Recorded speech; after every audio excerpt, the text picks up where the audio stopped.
What if I told you that the #1 reason you are not catching giant bass this spring has absolutely nothing to do with your lure?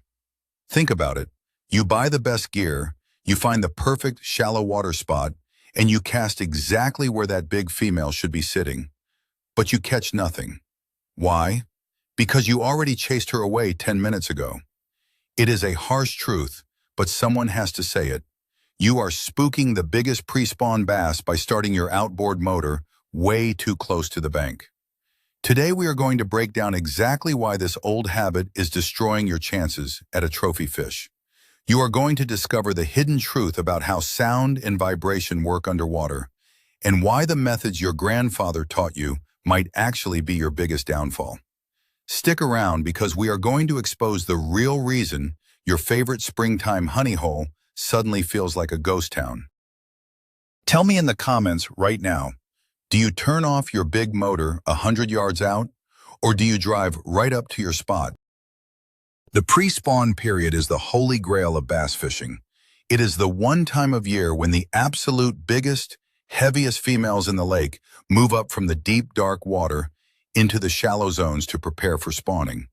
This is when personal records are broken. But because these fish are moving shallow, they become incredibly vulnerable. And because they are vulnerable, they become incredibly paranoid. For decades, fishermen have operated under the assumption that fish are just fish. The old school guys will tell you to just drive right up to the bank, kill the engine, drop the trolling motor, and start casting. They believe that if a fish wants to eat, it will eat, no matter what. People have been doing this exact same routine for 30 years, completely ignoring the fact that our modern boats have massive, loud engines that create underwater earthquakes.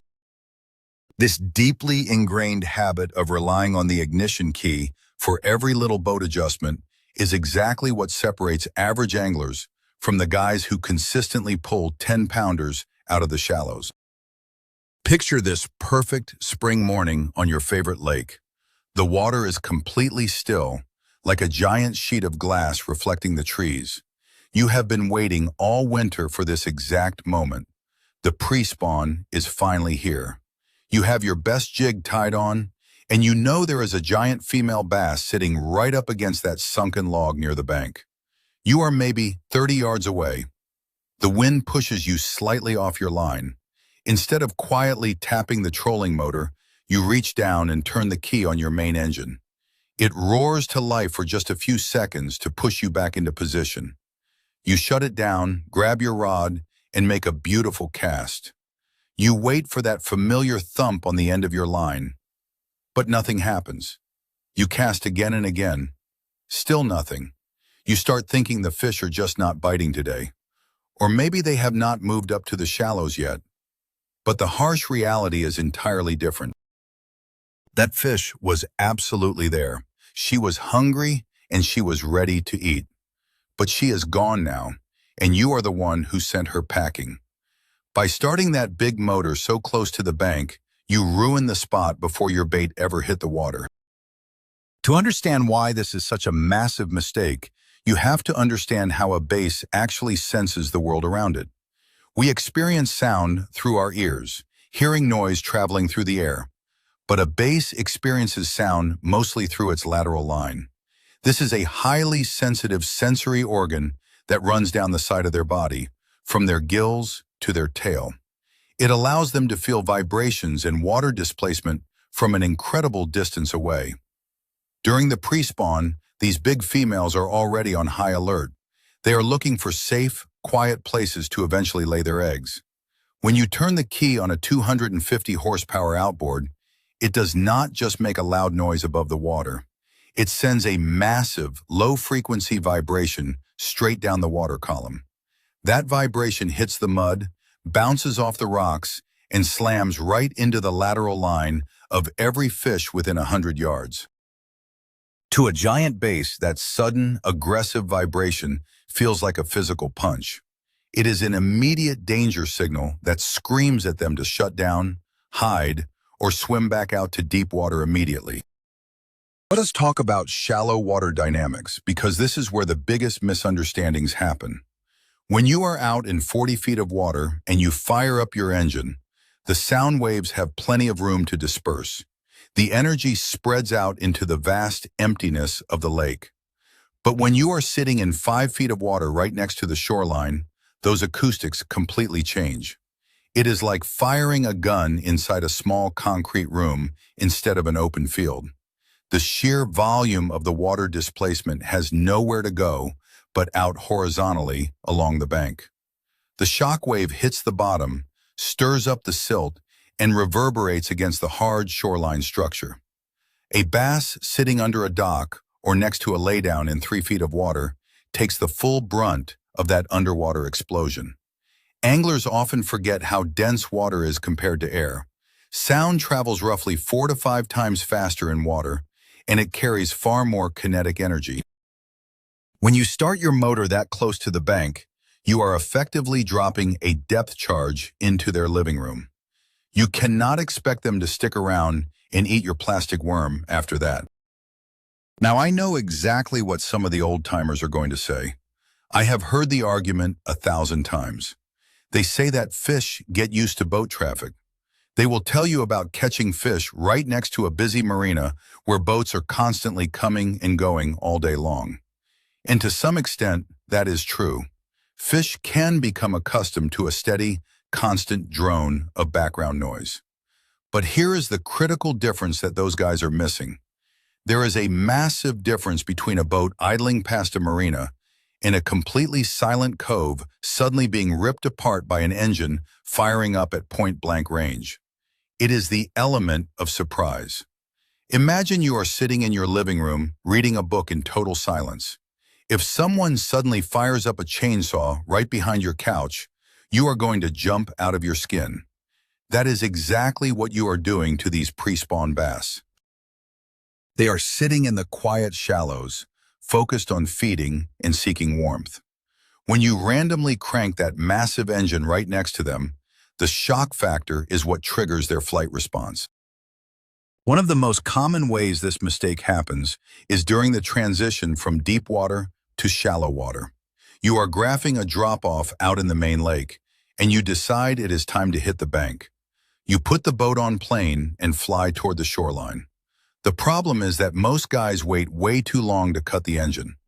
They will drive right up to the edge of the weed line, completely off plane, plowing water the whole way, and then finally turn the key off when they are only 50 feet away from their target.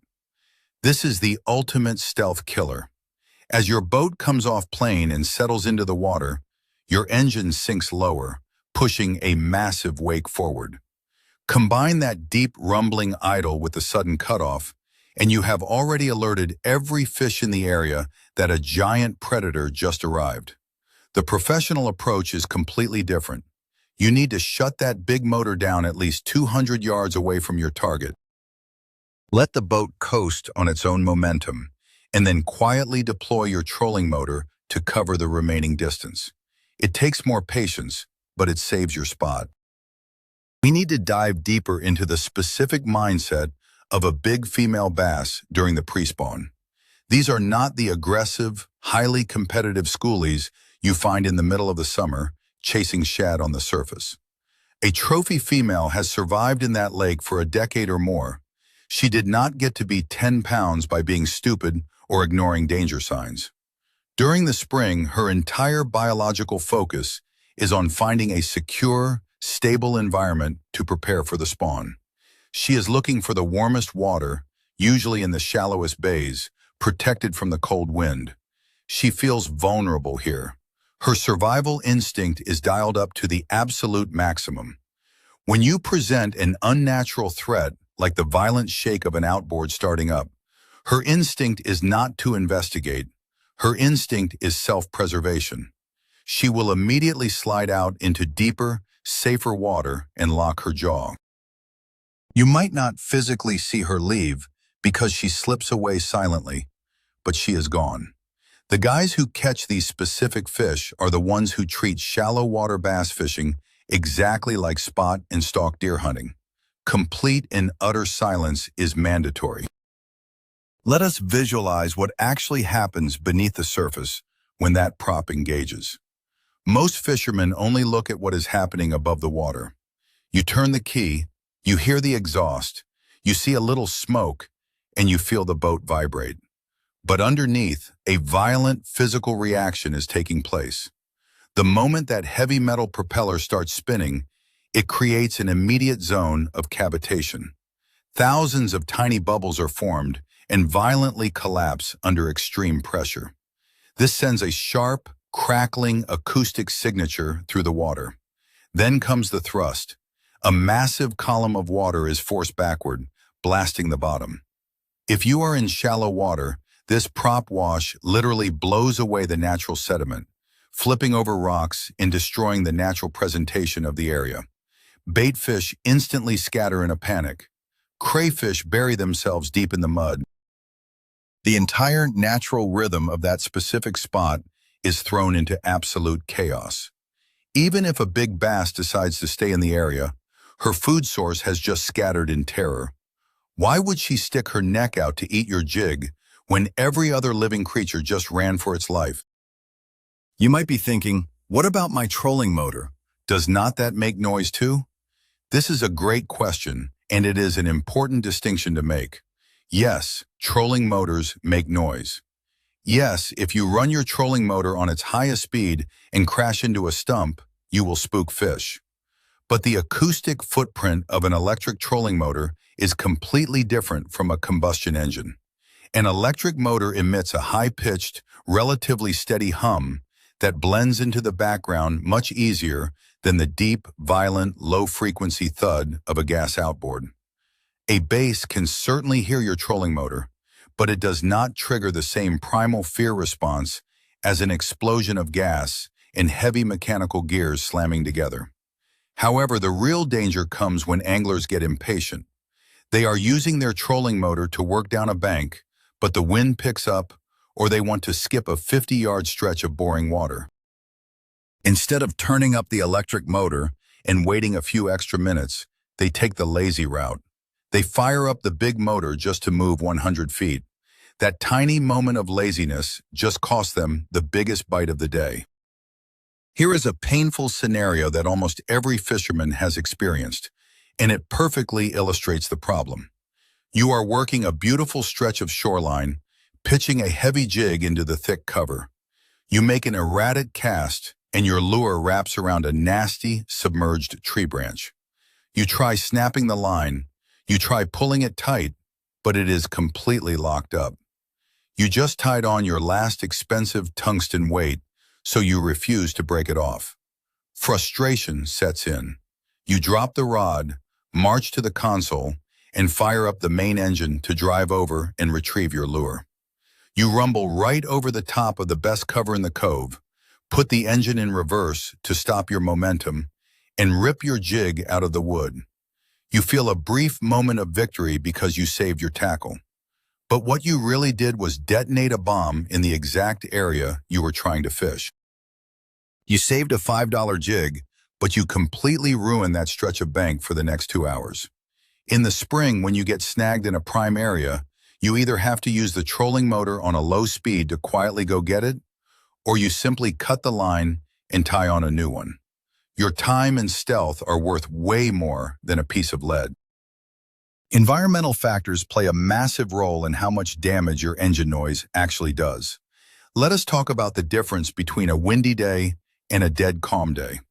When the wind is howling and there is a heavy chop on the water, the surface is constantly crashing against the bank. The wind masks a lot of your unnatural noises. The water column is already chaotic, and the fish are slightly more forgiving of clumsy boat control. But the pre-spawn often brings those crisp, clear, completely still mornings where the lake looks like a mirror.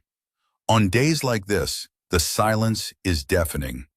Every single sound is amplified 10 times over.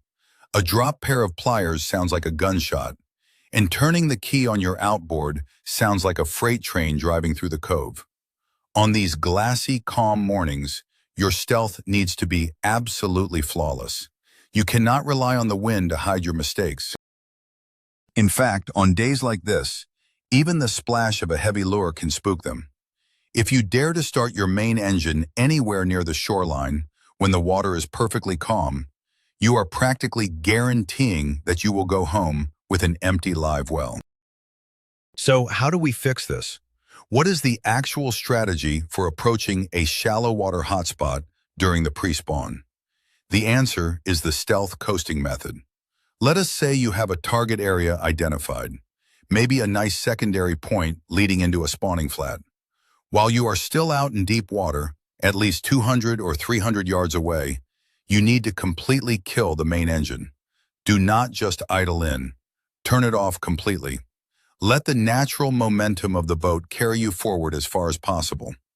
As the boat glides silently, you slowly and quietly lower your trolling motor into the water. Do not let it slam down.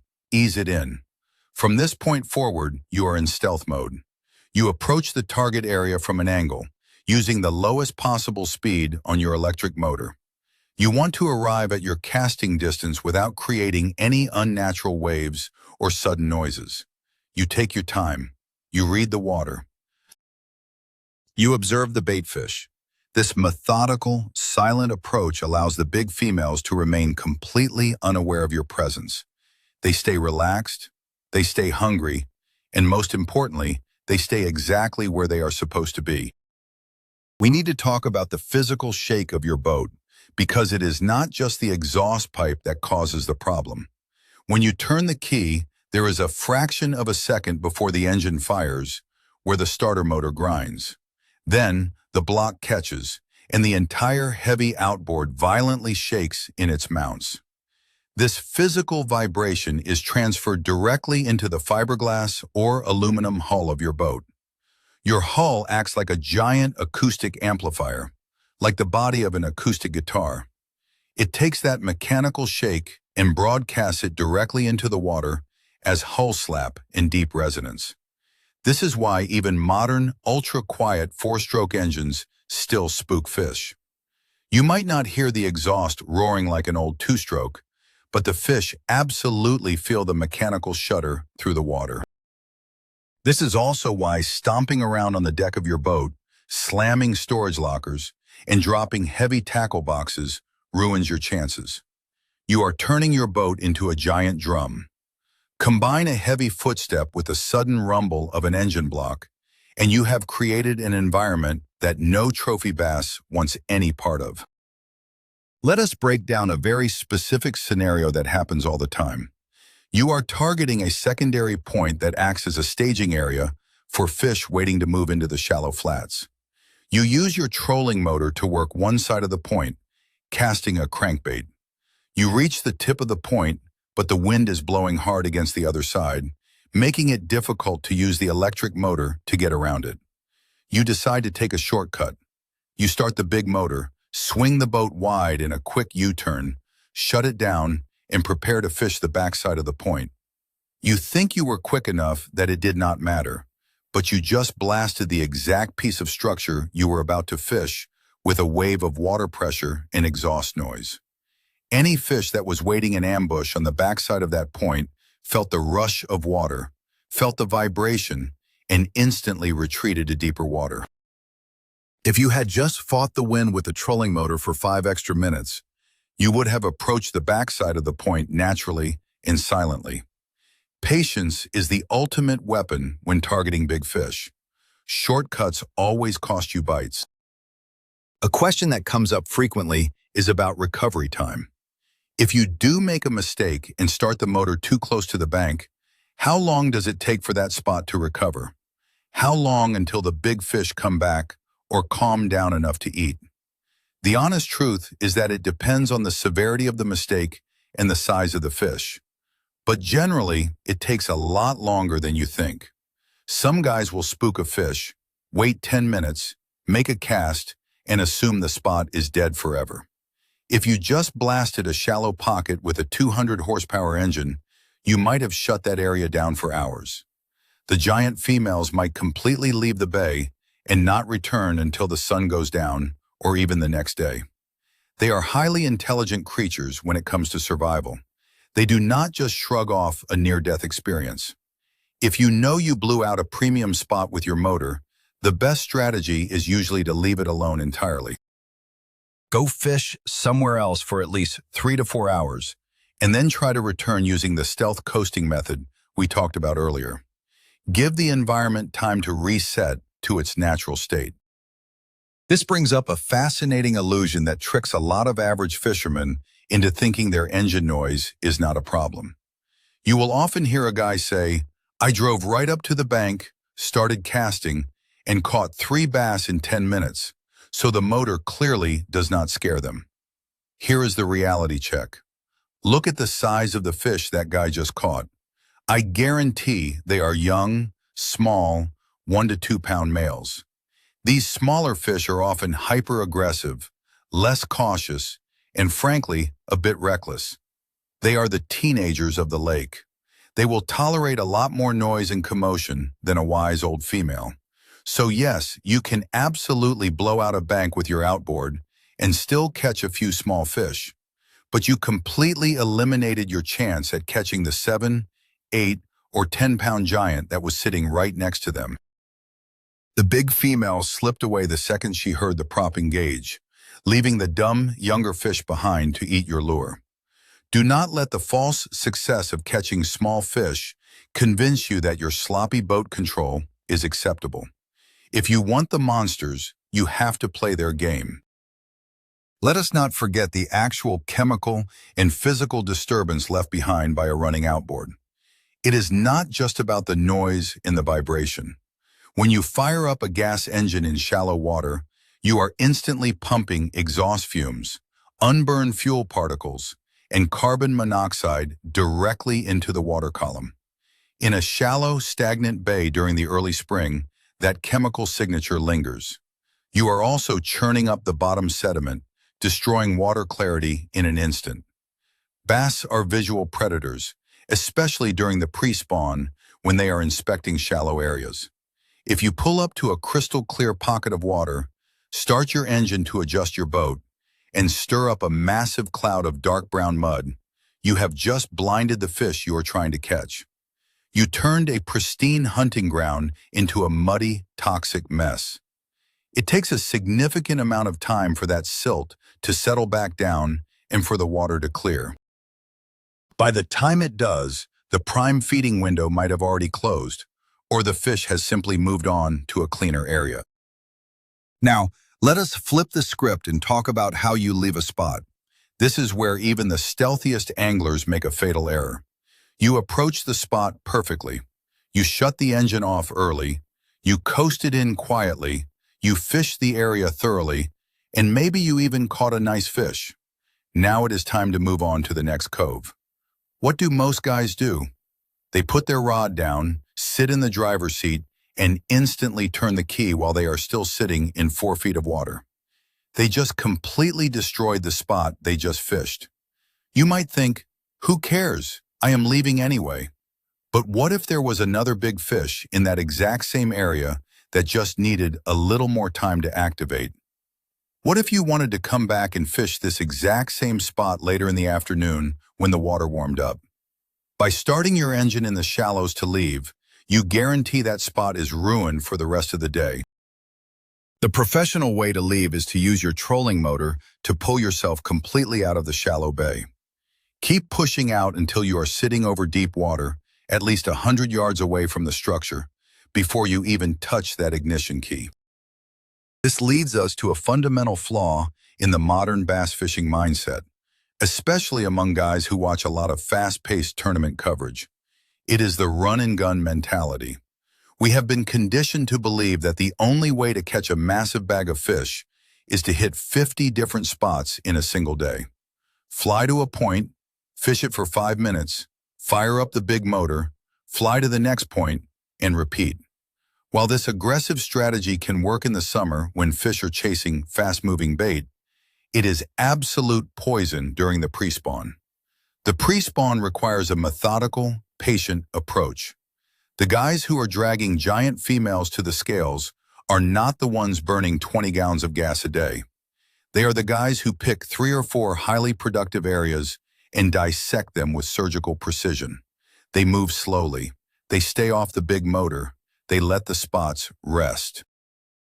When you adopt the run and gun mentality in the spring, you spend 90% of your time creating massive underwater disturbances, and only 10% of your time actually presenting a bait to relax fish.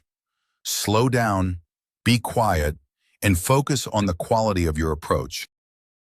Let me share a real-life scenario that highlights exactly what we have been talking about.